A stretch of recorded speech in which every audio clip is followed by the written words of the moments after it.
مفتی صاحب حج کی فضیلت اور نہ کرنے کے وعید. ایک روایت میں آتا ہے کہ جو حج جس پر لازم ہوا وہ حج نہ کرے تو وہ یہودی ہو کے مرے, عیسائی ہو کے مرے, مجھے اس کی پرواہ نہیں ہے.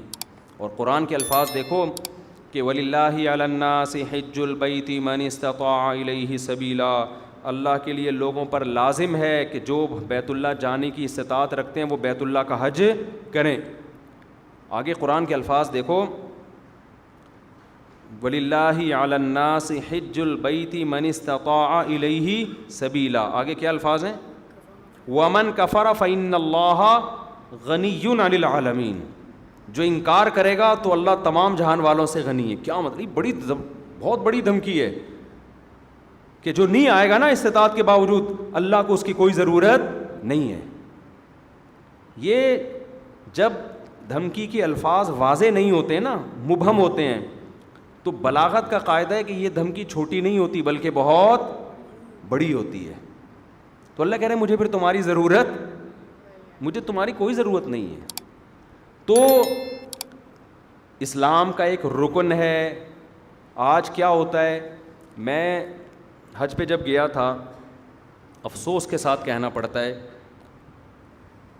کہ سارے بڈھیاں آ رہی ہوتی ہیں حج کے لیے. ٹھیک ہے, اللہ ان کو اس عمر میں توفیق دے رہا ہے, اچھی بات ہے. نہ آنے سے بہتر تھا کہ چلو اب آ گئے. میرے بھائی یہ جوانی کا کام ہے, سمجھتے ہو؟ جب جیسے ہی پیسہ آئے سب سے پہلا کام کیا کرو؟ حج کرو. اس کو ڈیلے کرتے ہیں, سارے کاموں سے فارغ ہو کر, بچیوں کی شادیاں, اپنی بھی 4 ٹوٹل مکمل, غلطی سے نکل گیا, اپنی بھی شادی ہو گئی. کچھ چیزیں میرے منہ سے غلطی سے نکل جاتی, اپنی بھی ایک شادی ہو گئی, اور پھر کیا ہے کہ وہ سارے بزنس سے فارغ ہو ہلا کے جب اب کرنے دھرنے کا کچھ بھی نہیں ہے, بیٹھا ہوا ہے. کیا کریں یار, بوریت بہت ہو رہی ہے. اردو غل بھی ساری قسطیں ختم ہو گئیں, دیکھ لیا, کوئی نئی سیریز بھی نہیں آ رہی, وہ ڈرامہ چل رہا تھا وہ بھی ختم, نئی فلم بھی دیکھ لی, ٹھیک ہے نا, سب کچھ ہوا کہ کیا کریں یار. اب بیگم کو مشورہ دو, چلیں حج پہ نہ چلیں؟ چلو ٹھیک ہے, کہاں چلتے ہیں؟ حج پہ چلتے ہیں. ٹھیک ہے بھائی, ہم جو بڑھاپے میں بھی جا رہے ہیں, ہم خدا نہ خواستہ ان کو برا نہیں کہہ رہے. نیکی تو جس عمر میں کی جائے, جب اللہ قبول کر رہا ہے تو ہم کون ہوتے ہیں. لیکن یار تم باقی تو سارے کام تم نے جوانی کے لیے رکھے ہوئے ہیں, حج تم مؤخر کر رہے ہو جب ارطغرل ڈرامے کی ساری قسطیں ختم ہو جائیں گی. بری بات ہے نا یہ. جب آپ اللہ کے حکم کو ویلیو نہیں دو گے تو اللہ آپ کو ویلیو دے گا. دیکھو حج آپ کی زندگی پلٹ دیتا ہے, تو زندگی پلٹنے کی ضرورت جوانی میں ہے. جوانی میں چینج ہو گئے, آگے خیر کا بہت زیادہ موقع ملے گا, بہت موقع ملے گا. در جوانی توبہ کردن شیوائے پیغمبری. جوانی میں توبہ کرنا کس کا کام ہے؟ پیغمبروں کا کام ہے. تو حج میں انسان بعض دفعہ زندگی چینج ہو جاتی ہے اس کی, جب وہ اللہ کے شاعر دیکھتا ہے نا, وہاں پہ کیسا لاکھوں کا مجمع منا سے عرفات سے نکل کے مزدلفہ, چیونٹیوں کی طرح لوگ ہوتے ہیں. کیسی ایک اللہ کی نشانیاں نظر آتی ہیں وہاں پہ. کیسا دیوانوں کی طرح بیت اللہ کا طواف. بقرعید کے 3 دنوں میں جو طواف زیارت ہوتا ہے نا, اتنا رش پوری دنیا میں کہیں نہیں ہوتا. لاکھوں روپے لوگ خرچ کرنے کے گئے ہوئے اور اللہ کے گھر کے گرد گھوم رہے ہوتے ہیں. ذرا کبھی چھت سے کھڑے ہو کر حرم کی چھت سے دیکھا کریں, ایک انسانوں کا سمندر ہے اور وہ سارے بیت اللہ کے گرد دیوانہ وار گھوم رہے ہیں. یہ اسلام کی عظمت دیکھنے کا موقع ملتا ہے, اس سے انسان کے اندر دل تبدیل ہوتا ہے. حج میں بڑی قربانیاں دی جاتی ہیں, اور حج تو ہے ہی ساری دیوانگی. حج کے اکثر احکام ایسے جن کی بظاہر کوئی لاجک نہیں ہے. اللہ نے کہا میرے دیوانے بن کے آؤ, جیسے جیسے کہہ رہا ہوں کرتے چلے جاؤ. کیسے عجیب کام کروائے جاتے ہیں. سب سے پہلے ہم سے ہمارا لباس اتروا لیا, 3 پیس سوٹ اور ٹائی میں جو گھوما کرتے تھے, بالوں کی کٹنگ, اور ان کو 2 چادریں پہنائی جا رہی ہیں. اب انسان کے بچے بن کے آنا ہمارے گھر میں. اگر دیوانے ہو تو دیوانوں والا اسٹائل چاہیے. ابھی وہ جو آفس جس اسٹائل میں جاتے ہو نا, وہ والا اسٹائل بولو نہیں چلے. جو اللہ کے نیک بندے ہیں, جو اللہ کے حکم کے سامنے سر جھکانا جانتے ہیں, اللہ سے ان احکامات کی لاجک نہیں پوچھتے. جیسے شیطان نے پوچھا تھا نا, کیوں سجدہ کروں میں آدم کو, وائے, تو یہ نہیں پوچھتے. ابراہیم علیہ السلام کو اللہ نے حکم دیا بیٹے کو ذبح کرو. یہ حکم بظاہر زیادہ اللاجیکل تھا کہ معصوم بیٹے کی گردن کاٹنے کا حکم دیا جا رہا ہے. شیطان کو جو حکم دیا سجدہ کرو, یہ اتنا اللاجیکل نہیں تھا. لیکن شیطان نے کہا اس کی لاجک کیا ہے, میری سمجھ میں نہیں آ رہا, میں آگ سے بنا ہوں, یہ مٹی سے, میں کیوں سجدہ کروں. آدم علیہ السلام کو اس سے زیادہ عجیب حکم دیا کہ اپنے معصوم بیٹے کو اپنے ہاتھ سے کاٹ دیں, ذبح کر دیں, سوری ابراہیم علیہ السلام کو. لیکن ابراہیم علیہ السلام نے اس کی لاجک بولو نہیں پوچھی. کہا بیٹا مجھے اللہ نے حکم دیا تجھے کاٹ دوں. بیٹے نے کہا جب اللہ کا حکم ہے تو بھائی ہم کیا کہہ سکتے ہیں, بھائی کاٹ دیں, آپ میرا گلا کاٹ دیں, ذبح کر دیں. تو حج ان احکامات کی بھی یادگار ہے. تو آپ جاتے ہیں حج پہ, وہاں آپ جانور ذبح کرتے ہو, آپ رمی کرتے ہو, وہاں شیطان نہیں ہے, وہ تو ایک نشانیاں ہیں 3, لیکن آپ پتھر مارتے ہو, رمی کرتے ہو. کیوں؟ ابراہیم علیہ السلام نے یہاں شیطان کو کنکریاں ماری تھی, جو آپ کو بہکا رہا تھا کہ اپنے بیٹے کو کیوں ذبح کر رہے ہو, کیا بگاڑا اس نے. ابراہیم علیہ السلام نے شیطان کو دلائل سے جواب نہیں دیا, پتھر اٹھا کے مارے. اللہ نے کہا تم جاؤ وہاں کنکریاں پھینکو. اب اے اللہ وہ تو ابراہیم علیہ السلام تھے, وہاں تو سچی مچی کا شیطان تھا, میں کیوں کنکریاں پھینکوں. تو اس کا مطلب جب آپ نے کیوں کر لیا تو آپ کس کی لسٹ میں آ گئے, شیطان کی. کیسا عجیب حکم ہے, جا کے 7 کنکریاں مارنی بھی ایسے ہیں. یا تو ہوتا نا وہ اٹھا کے مارو تو سمجھ میں آتا ہے, ایسے ایسے پھینکنی ہے جا کے. حاجی 10-15 لاکھ روپے یہ کرنے کے لیے جا رہا ہو, خرچ کرتا ہے یہ کام کرنے کے, ایک طوفان لوگوں کا کنکریاں مارنے کے لیے. کیوں؟ کس کا حکم ہے بھائی؟ اللہ کا حکم ہے, اللہ کا آرڈر ہے. لباس اتار لیا اپنا, کتنا مشکل کام ہے انسلا لباس پہننا, 3-4 دنوں میں دماغ ٹھکانے آ جاتا ہے. پھر جب ہم پہنتے ہیں نا اپنی شلوار قمیض, ایسا سکون ملتا ہے یار. میں جب حج کرنے گیا تو مینا میں تو 3 دن سویا نہیں احرام کی حالت میں نا, کیونکہ رش اتنا بہت, جتنا بھی وی آئی پی حج ہو ٹینشن ہوتی ہے. پھر مینا میں میرا بستر لگ گیا ایک صاحب کے ساتھ, وہ بغل مجھے دکھا رہے ہیں اپنی کہ دیکھ لے بھائی, یوں کر کے سو رہے ہیں, ان کی بغلیں ماشاء اللہ. میں نے کہا یار اس کو اب کیا کرے آدمی, ان کو کیا کرے یار, یہ مجھے کیوں دکھا رہے ہو بھائی. نیند ہی نہیں آ رہی ہمیں اس ٹینشن سے کہ کسی کے پسینے کی اسمیل آ رہی ہے, کسی کی بغلیں کا مطالعہ کرنے کا موقع مل رہا ہے, اس کا کیا ہے. انسان کو گھن آتی ہے نا ان چیزوں سے. لیکن لا رفث ولا فسوق ولا جدال فی الحج, آپ کو چیخنے چلانے کی اجازت نہیں ہے کہ کیا کر رہا ہے, تجھے تمیز نہیں ہے حج کرنے کی. میں یہ بھی کہہ سکتا تھا نا ٹھٹا اڑو, یہ کیا مجھے بغل دکھا رہے ہیں, بازو نیچے کر. نہ اللہ کہتے ہیں یہ نہیں چلے گا وہاں پہ. اللہ کیوں نہیں چلے گا؟ اللہ کہیں گے کیوں کیا تو کس کی فہرست میں, شیطان نے کیوں کیا تھا. نہیں جھگڑا وگڑا نہیں ہے, جو جیسا ہے برداشت.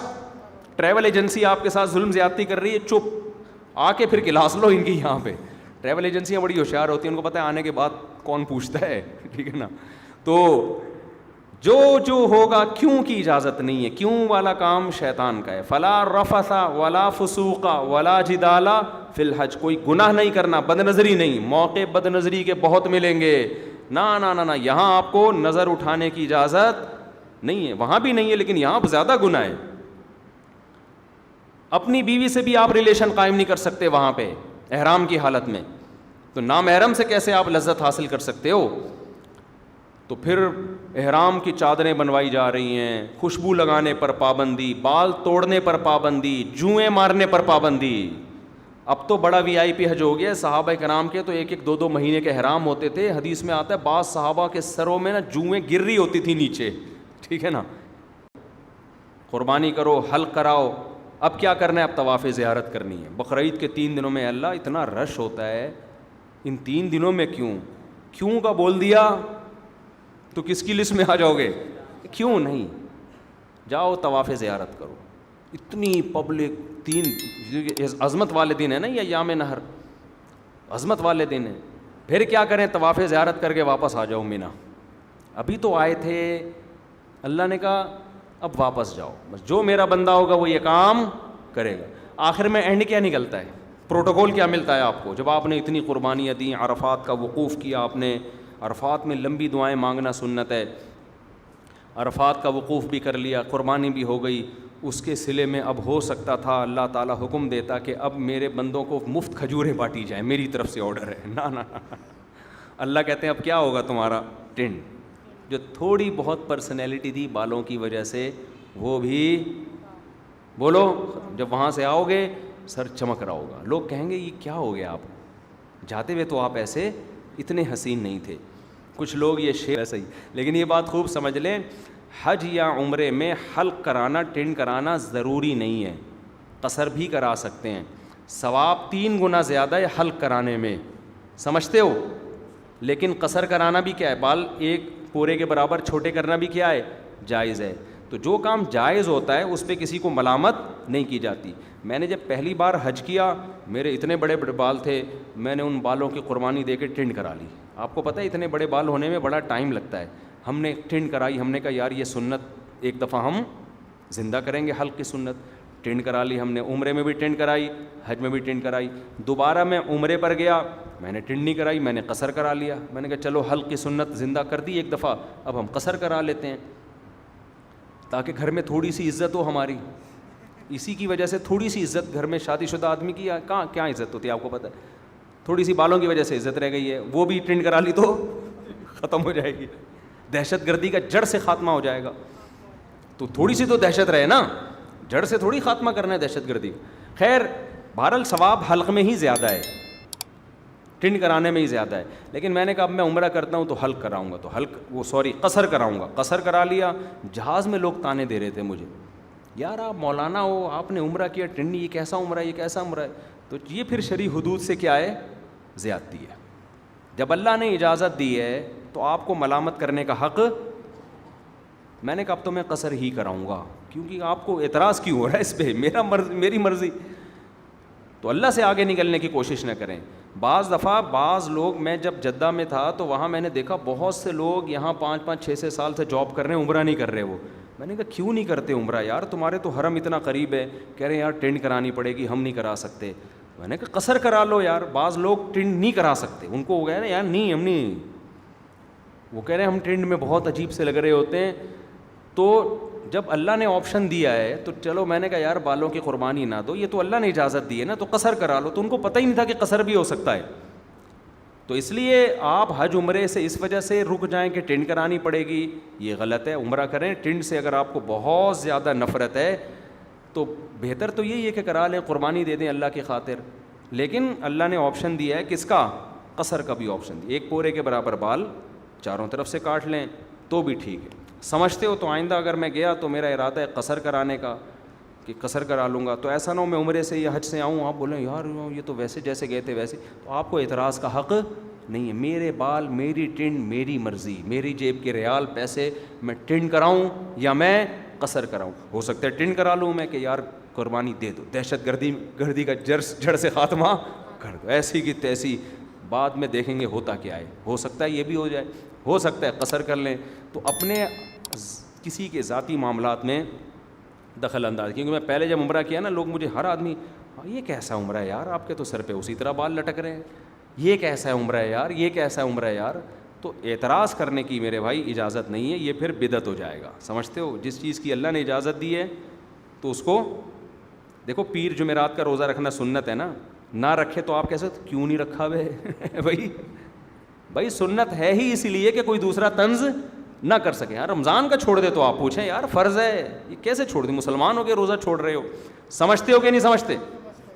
تو اس لیے میرے بھائی حج کے لیے پیسے جمع کیا کرو، حج پہ جایا کرو، یہ تو بڑی پیاری عبادت ہے، ایسی یونیک عبادت ہے، یہ دیوانوں کے لیے، اللہ سے محبت کرنے والوں کے لیے اس سے زیادہ ذائقے والی، لطف والی عبادت کوئی ہے نہیں۔